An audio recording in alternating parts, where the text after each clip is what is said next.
ಸುಸೂತ್ರವಾಗಿ ನೋಡ್ಕೊಳ್ಳೋದಕ್ಕೆ ರಕ್ಷಣೆ ಕೊಡೋದಕ್ಕೆ ನಮ್ಮ ಪೊಲೀಸ್ ಇಲಾಖೆಯವರು ಇರ್ತಾರೆ.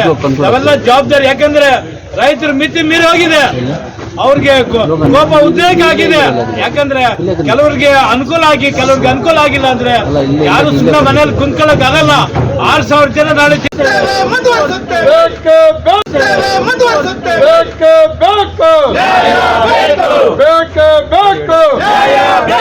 ಹೋರಾಟ ಹೋರಾಟ ಹೋರಾಟ ಹೋರಾಟ ಮಾವು ಬೆಳೆಗಾರರನ್ನು ಬಂಧಿಸಿರುವ ಸರ್ಕಾರಗಳಿಗೆ ಧಿಕ್ಕಾರ.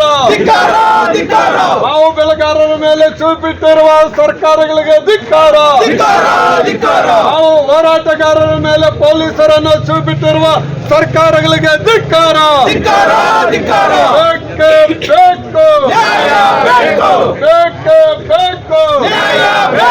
ಹೋರಾಟ ಹೋರಾಟ ಹೋರಾಟ ಹೋರಾಟ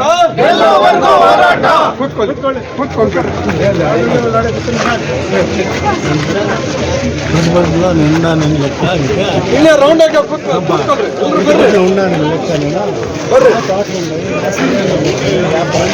ಮನ್ನಣೆಯಿಂದ ವಂಚಿತರಾಗಿರುವ ರೈತರಿಗೆ ನ್ಯಾಯ ಸಿಗಲೇಬೇಕು. 6,000 ರೈತರಿಗೆ ನ್ಯಾಯ ಸಿಗಲೇಬೇಕು. ಮನ್ನಣೆಯಿಂದ ವಂಚಿತರಾಗುವ ರೈತರಿಗೆ ನ್ಯಾಯ ಸಿಗಲೇಬೇಕು.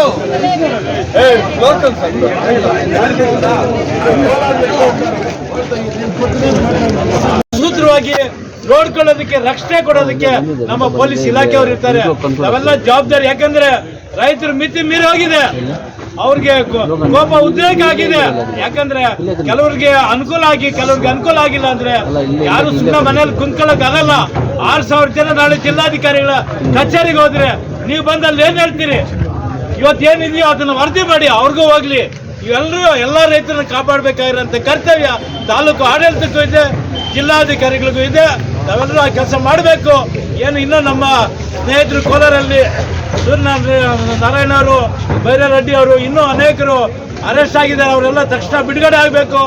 ಆ ಮಾಹಿತಿ ಬರೋವರೆಗೂ ನಾವು ಇಲ್ಲಿಂದ ಹೋಗಲ್ಲ ಅಂತೇಳಿ ನಮ್ಮ ತಹಸೀಲ್ದಾರ್ ಅವ್ರಿಗೂ ಮತ್ತು ನಮ್ಮ ಪೊಲೀಸ್ ಅಧಿಕಾರಿಗಳಿಗೂ ಒಂದು ಕಿವಿ ಮಾತು ಹೇಳ್ತಾ ಇದ್ದೀನಿ. ತಕ್ಷಣ ಮಾಹಿತಿ ಏನಿದೆಯೋ ನಮಗೆ ತಿಳಿಸ್ಬೇಕು ಅಂತೇಳಿ ಹೇಳ್ತಾ ನಾನು ಮಾತು ಮುಗಿಸ್ತೀನಿ. ಈಗ ಚಂದ್ರಶೇಖರ್ ಅವರು 2 ನಿಮಿಷ ಮಾತಾಡ್ತಾರೆ. ಏನಂದ್ರೆ ಏನೂ ಇಲ್ಲ, ಈ ಸರ್ಕಾರಗಳಿದಾವಲ್ಲ ಇವಕ್ಕೆ ಕಿವಿ ಕಣ್ಣು ಇದೆಯಾ ಗೊತ್ತಿಲ್ಲ. ಯಾಕಂದ್ರೆ ಈ ಜಿಲ್ಲೆನಲ್ಲಿ ಶಾಸಕರು ಗೆದ್ದಿದ್ದಾರೆ. ಯಾವುದೇ ಪಾರ್ಟಿಯಲ್ಲಿ ನಾವು ಮಾತಾಡಕ್ಕೆ ಹೋಗಲ್ಲ. ಈ ಜಿಲ್ಲೆಯಲ್ಲಿರೋ ಶಾಸಕರನ್ನೇ ಏನು ಜಿಲ್ಲಾ ಉಸ್ತುವಾರಿ ಮಂತ್ರಿ ಮಾಡಿದ್ರೆ ಅವ್ರಿಗೆ ಒಂದು ಅವಗಾಹನೆ ಇರೋದು. ಎಲ್ಲೋ ಯಾರೋ ಇರೋರ್ನ ಉಸ್ತುವಾರಿ ಮಂತ್ರಿ ಮಾಡಿದ್ರೆ ಏನು ಪ್ರಯೋಜನ? ಈ ಸರ್ಕಾರಗಳಿಗೆ ಏನಾದರೂ ಗೊತ್ತಾಗುತ್ತೋ ಇಲ್ವೋ ನಮ್ಗೆ ಗೊತ್ತಾಗ್ತಾ ಇಲ್ಲ. ಇಲ್ಲಿ ಇದ್ದಾರಲ್ಲ, ಅದೇ ಪಕ್ಷದಲ್ಲಿ ಗೆದ್ದಿರೋ ಅಂಥ ಶಾಸಕರು ಇದ್ದಾರಲ್ಲ, ಯಾರನ್ನಾದರೂ ಮಾಡಿದರೆ ಅವರು ನಮ್ಮ ಜಿಲ್ಲೆಯವರೇ ಅಂತ, ನಮ್ಮ ಜಿಲ್ಲೆದೇ ಅಂತ ಒಂದು ಅಭಿಮಾನನೂ ಇನ್ನು ಜವಾಬ್ದಾರಿನೂ ಇರ್ತಾ ಇತ್ತು. ಇವಾಗ ಜವಾಬ್ದಾರಿನೇ ಇಲ್ಲದೆ ಇರುವಂಥ ಮಂತ್ರಿಗಳನ್ನ ನಮ್ಮ ಜಿಲ್ಲೆಗೆ ಆಗ್ಬಿಟ್ಟು ನೀವು ನೋಡ್ಕೊಳ್ಳಿ ಅಂದರೆ ಅವ್ರಿಗೇನು ಅವ್ರ ಸಮಸ್ಯೆನೇ ಅವ್ರಿಗೆ ಅರ್ಥನೂ ಆಗಲ್ಲ. ಇಲ್ಲಿ ಬದುಕಿ ಬಾಳಿದವ್ರಿಗೆ ಮಂತ್ರಿ ಕೊಟ್ಟಿದ್ರೆ ಆಗಿರೋದು. ಇಷ್ಟು ಮಿಕ್ಕಿದ್ದು ಎಲ್ಲರೂ ಇವ್ರು ಹೇಳಿದ್ದಾರೆ. ಇನ್ನು ಬೇರೆ ಏನು ನಾವು ಮಾತಾಡಕ್ಕೆ ಹೋಗಲ್ಲ. ಈಗ ಎಲ್ಲರೂ ಕೂಡ ಮಾತಾಡಿದ್ದಾರೆ. ನಮ್ದು ಒಂದೇ ಡಿಮ್ಯಾಂಡ್. ಈಗ ಅರೆಸ್ಟ್ ಆಗಿರ್ತಕ್ಕಂಥ ಕೋಲಾರ ಮತ್ತು ಕೆಜಿಎಫ್ನಲ್ಲಿ ಯಾರೆಲ್ಲ ಇದ್ದಾರೆ ಅವನ್ನೆಲ್ಲರನ್ನು ಕೂಡ ಕೂಡಲೇ ಬಿಡುಗಡೆ ಮಾಡಬೇಕು. ಮಾಡಲಿಲ್ಲ ಅಂತಂದ್ರೆ ನಮ್ಮ ಹೋರಾಟ ಹಿಂಗೆ ಮುಂದುವರಿಯುತ್ತೆ. ಅದು ಯಾವ ರೂಪಕ್ಕೆ ಹೋಗುತ್ತೆ ಅಂತ ಹೇಳಿ ನಮಗೆ ಗೊತ್ತಿಲ್ಲ. ಎರಡನೇದು, ಇವತ್ತಿಂದಾನೇ ರಿಜಿಸ್ಟ್ರೇಷನ್ ಮಾಡ್ಕೊಳ್ಳಿಕ್ಕೆ ಅವಕಾಶ ಕೊಡಬೇಕು. ಇಲ್ಲ ಅಂತಂದ್ರೆ ಸೋಮವಾರ ಬೆಳಗ್ಗೆ DC ಕಚೇರಿಗೆ ಮುತ್ತಿಗೆ ಹಾಕ್ತೀವಿ. ಅದಕ್ಕೆ ಯಾವುದೇ ರೀತಿಯಾದಂಥ ಆತಂಕ ಇಲ್ಲ ನಮಗೆ ಹೋರಾಟಗಾರರಿಗೆ. ಇದು ನಮ್ಮ ಡಿಮ್ಯಾಂಡು. ಈಗ ತಹಸೀಲ್ದಾರ್ ಸಾಹೇಬರು ತಿಳ್ಕೊಂಡು, ನಮ್ಮ ಸರ್ಕಲ್ ಇನ್ಸ್ಪೆಕ್ಟರ್ ತಿಳ್ಕೊಂಡು ಅವರನ್ನು ಬಿಡುಗಡೆ ಮಾಡಿದಾರ ಮಾಡಿಲ್ವ ಅಂತೇಳಿ ನಮಗೆ ಮಾಹಿತಿ ಕೊಡಬೇಕು. ಇಲ್ಲ ಅಂತಂದ್ರೆ ಹೋರಾಟ ಹಂಗೆ ಮುಂದುವರಿಯುತ್ತೆ. ಮತ್ತೆ ನಮ್ಮವರ ಕಡೆಯಿಂದ ನಮ್ಗೆ ಫೋನ್ ಬರಬೇಕು ನಮ್ಮನ್ನು ಬಿಡುಗಡೆ ಮಾಡಿದ್ದಾರೆ ಅಂತೇಳಿ. ಯಾಕಂದ್ರೆ ಬೆಳಗ್ಗೆಯಿಂದ ಮಧ್ಯಾಹ್ನ ಅಡಿಷನಲ್ SP ಅವರು ನಮಗೆ ಮಾತು ಕೊಟ್ಟಿದ್ದಾರೆ. ನಮ್ಮ ಇವತ್ತು ಯಾವುದೇ ಹೋರಾಟಗಾರರ ಮೇಲೆ ಯಾವುದೇ ಕೇಸ್ ಇಲ್ಲದೆ, FIR ಇಲ್ಲದೆ ರಿಲೀಸ್ ಮಾಡ್ತೀವಿ ಅಂತ. ಬಟ್ ಆದರೂ ನಮ್ಮವ್ರು ಇನ್ನೂ ಅಲ್ಲಿ ಕೊಂಡ್ರಾಜ್ನಹಳ್ಳಿ ಗೇಟಲ್ಲಿ ಅರೆಸ್ಟ್ ಆಗಿರ್ತಕ್ಕಂಥವ್ರು ಇನ್ನೂ ಸ್ಟೇಷನಲ್ಲಿ ಇದ್ದಾರೆ. ಅವ್ರು ಬಿಡುಗಡೆ ಆಗೋವರೆಗೂ ನಮ್ಮ ಹೋರಾಟ ಮುಂದುವರಿಯುತ್ತೆ. ಅವರು ಬಿಡುಗಡೆ ಆಗಿದ್ದಾರೆ ಅಂತ ಮಾಹಿತಿ ನಮಗೆ ಬರಬೇಕಾಗಿದೆ. ಈಗಲೂ ನಾನು ಅಡಿಷನಲ್ SP ಅವ್ರು ಮಾತಾಡಿದ್ದೀನಿ. ಅದರ ಭಾಗವಾಗಿ ನಮ್ಮ ಈಗ ಸರ್ಕಲ್ ಇನ್ಸ್ಪೆಕ್ಟರ್ ನಮ್ಮ ತಹಸೀಲ್ದಾರ್ ಸಾಹೇಬರಿದ್ದಾರೆ ತಿಳ್ಕೊಂಡು ಇದನ್ನು ನಾವು ಮುಂದುವರಿಸಬೇಕಾ ಇಲ್ಲ ನಿಲ್ಲಿಸ್ಬೇಕಾ ಅನ್ನೋದು ಅವರೇ ತಿಳಿಸ್ಬೇಕು.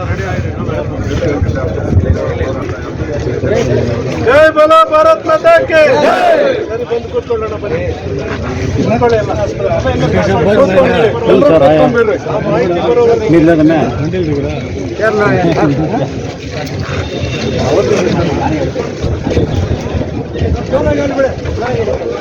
ಜೋರಾಗಿ ಹೇಳಿ ಎಲ್ಲ ಕೇಳಿ.